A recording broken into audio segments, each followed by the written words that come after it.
मित्रांनो, तुम्ही म्हणशाल आता हिला बांधून का ठेवलंय? तर मित्रांनो, हिला बांधण्याचं कारण असं आहे की आपण हिला अंड्यावर बसवलंय. कसं बसवलंय दाखवतो तुम्हाला. मित्रांनो, आपल्याला बांधण्याचं काम पडत नाही, पण हे इथं कोंबडीने पिल्ल काढले असल्यामुळे आपण इथं तिला मोकळं सोडू शकत नाही, कारण त्या भांडणं खूप करतात. त्यामुळे आपण हिला बाहेर नेऊन बांधून ठेवतो, कारण बाहेर कोंबडे मोकळे असतात. त्यामुळे तिला एका साईडला बांधावं लागतं. हे बघू शकता, हिच्या खाली अंडे आहेत. तिचं जाऊन बसणार ही गावरान कोंबडीचं वैशिष्ट्य असतं. हे बघू शकता.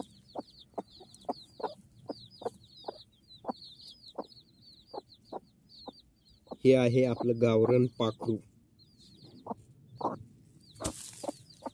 बाकी हे बघा, इकडे छोटे छोटे पिल्ल आहेत. मस्तपैकी एका साईडला जडले.